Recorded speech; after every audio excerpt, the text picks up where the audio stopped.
পর্যাপ্ত সংখ্যক শিক্ষক শিক্ষিকা না থাকার অভিযোগে ত্রিপুরার তেলকাজলা দ্বাদশ শ্রেণী বিদ্যালয়ে বিক্ষোভে সামিল হলেন ছাত্রছাত্রীরা। মঙ্গলবার সকালে বিদ্যালয়ের মূল গেটে তালা ঝুলিয়ে ক্ষোভ প্রকাশ করেন তারা। এর জেরে বিদ্যালয়ে এসে বিপাকে পড়েন শিক্ষক শিক্ষিকারাও।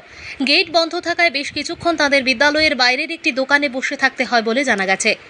বিক্ষোভকারী পড়ুয়াদের প্রধান দাবি, বিদ্যালয় থেকে বদলি করে দেওয়া বাংলা শিক্ষককে পুনরায় এই বিদ্যালয়ে ফিরিয়ে আনতে হবে। পাশাপাশি প্রতিটি বিষয়ে পর্যাপ্ত সংখ্যক শিক্ষক শিক্ষিকা নিয়োগের দাবিও জানিয়েছেন তারা। ছাত্রছাত্রীদের অভিযোগ, দীর্ঘদিন ধরে শিক্ষক সংকটের কারণে বিদ্যালয়ে নিয়মিত পঠন পাঠন ব্যাহত হচ্ছে। বিশেষ করে গুরুত্বপূর্ণ বিষয়গুলিতে পর্যাপ্ত শিক্ষক না থাকায় তাদের পড়াশোনায় ব্যাপক সমস্যা হচ্ছে। এর ফলে শিক্ষা জীবন ক্ষতিগ্রস্ত হচ্ছে বলেও দাবি পড়ুয়াদের। তাদের বক্তব্য, শিক্ষক সংকটের কারণে পড়াশোনা বন্ধ রাখা কোনোভাবেই মেনে নেওয়া যাবে না। দ্রুত বাংলা শিক্ষককে বিদ্যালয়ে ফিরিয়ে আনার পাশাপাশি প্রতিটি বিষয়ে প্রয়োজনীয় সংখ্যক শিক্ষক নিয়োগ করতে হবে। কয়েক ঘন্টা বিক্ষোভ চলার পর শেষ পর্যন্ত পড়ুয়ারা তা প্রত্যাহার করে নেন।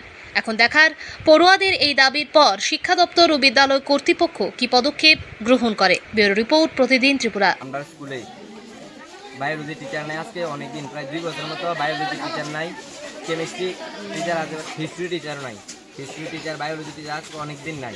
তারপর যা হয়, আমাদের স্কুলের মধ্যে টিচার কম আছে, তারপর আমাদের স্কুল থেকে একজন ভালো টিচারকে বদলি করে দিয়েছে। আমরা ওই টিচার বদলি যে টিচার দিছে, আমরা হিসাবে তাইলে থাকুন থেকে না থাকুন বালা, এবং টিচার না দেওয়া বালা।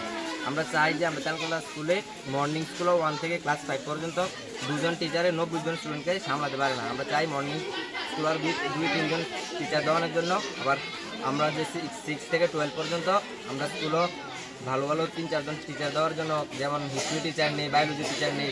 আবার আমাদের অমৃত স্যার, আমাদের অমৃত দেবনাথ খুব ভালো বাংলা টিচার, ওই স্যারকে আমাদের কাছে ফিরিয়ে দেওয়ার জন্য আমরা সমস্ত স্টুডেন্টের এইটাই দাবি।